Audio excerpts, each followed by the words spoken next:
Do outro lado do espelho. Livro psicografado por Carlos Antônio Bacelli, pelo espírito Inácio Ferreira. Capítulo 11. Incapaz de explicar. Eu seria incapaz de explicar aquele fenômeno de embriogênese espiritual que protagonizava. Mesmo o espírita, e principalmente ele, está longe de todas as respostas. Aos poucos, eu percebia que os nossos questionamentos no mundo maior, a respeito das origens da vida, transcendem as perquisições humanas. Ao invés de respostas definitivas, multiplicam-se quase ao infinito as nossas indagações. É certo que a dúvida central, a imortalidade do ser, não mais nos acabrunha, porém, em contrapartida, o campo de investigação se nos amplia de tal forma que nos deixa basbaques. Se pudéssemos, por obra da imaginação, escutar Sócrates, o inesquecível sábio grego, em observação concernente à verdade além da morte, por certo, registraríamos sentença semelhante à que ouso lhe conferir autoria. Só sei que continuo não sabendo nada. Diante do que depressa aprendi, notei ser inútil solicitar de Odilon qualquer esclarecimento. Convinha que ocupasse o amigo com questões mais ponderáveis, deixando para mais tarde qualquer elucubração de caráter filosófico em torno do meu súbito rejuvenescimento. Imagino que este trecho de minhas narrativas esteja causando estranheza e, por que não dizer, suscitando inveja em quantos homens e mulheres andam na terra, atrás da fonte da eterna juventude. Como é, Inácio? Você não vai mais deixar de se olhar no espelho das águas? Perguntou o companheiro, interrompendo os meus devaneios. Por que, Odilon? O mesmo não aconteceu com você? Indaguei, tornando a mim. A sua aparência prossegue idêntica à de seus últimos tempos no corpo. Prefiro conservar-me assim, respondeu. Os amigos que deixei no mundo me evocam a presença com esta fisionomia. Não pretendo decepcioná-los. E depois quero continuar envelhecendo junto com a Dalva. Você tem razão, ponderei. As fotos que o mostram mais jovem não irradiam a mesma aura. Não que eu tenha qualquer preferência, mas a figura de Odilon Fernandes, que todos reverenciam, é como você está. Mas não pretendo ficar assim, avisou.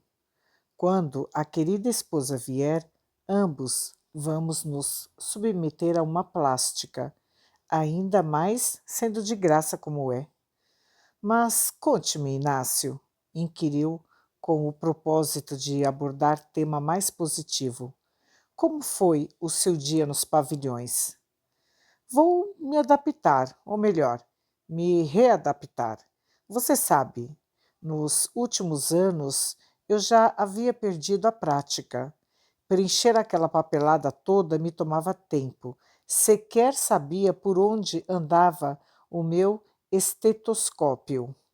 A medicina, mormente a medicina psiquiátrica, tem se afastado de suas finalidades, não acha? Quase que completamente, concordei. Os médicos, com raras e nobres exceções, só pensam em dinheiro. Nada de estudar o paciente e escutá-lo. Deixam tudo por conta dos remédios ou dos espíritos. E isto quando acreditam nuns e noutros. Infelizmente, dispensando a intuição, muitos não sabem nem prescrever, dopam o paciente e vão para casa, com a consciência do dever cumprido. Tenho, da parte deles, Inácio, os nossos irmãos médicos, registrado queixas contra os espíritas. Alegam serem inócuos os passes e as reuniões mediúnicas. Odilon, eu e você conhecemos os dois lados da questão. O problema é que nem os médicos e nem os médiums levam em consideração o karma do paciente. Existe um limite de atuação de ambas as partes no processo terapêutico. Na verdade, ninguém cura ninguém. Isto ainda mais se evidencia com os doentes psicologicamente afetados. O mestre enunciava com propriedade a cada um dos que eram diretamente beneficiados pelo seu curador: os cegos, os paralíticos, os leprosos, os obsediados. A tua fé te salvou. Transferir responsabilidades é fácil. É aquela questão do idealismo que já discutimos. Quem não se entrega de corpo e alma ao que faz, não obtém êxito. Os centros espíritas têm formado médiuns, mas estão longe de formar companheiros que façam da mediunidade um apostolado. É o problema das profissões em geral, emendei. A palavra idealismo quase não faz parte do discurso dos professores universitários aos seus aprendizes. Não podemos generalizar, mas se as escolas têm diplomado milhares de professores, os educadores são poucos. O mercado é de competição inconsequente. Infelizmente, Inácio, infelizmente, sentenciou Odilon no diálogo que não se interrompeu. O homem, em breve, vai ter que capitular. Não existe saída. Os extremos acabam sendo instrumentos de reversão social. Os excessos sempre anunciam transformações inevitáveis. Grandes conflitos se desenham para a humanidade.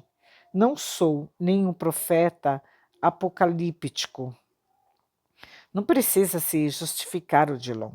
As leis da vida funcionam com precisão matemática.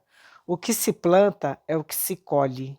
Não é difícil deduzir o que esteja à espreita do homem ante as perspectivas do terceiro milênio.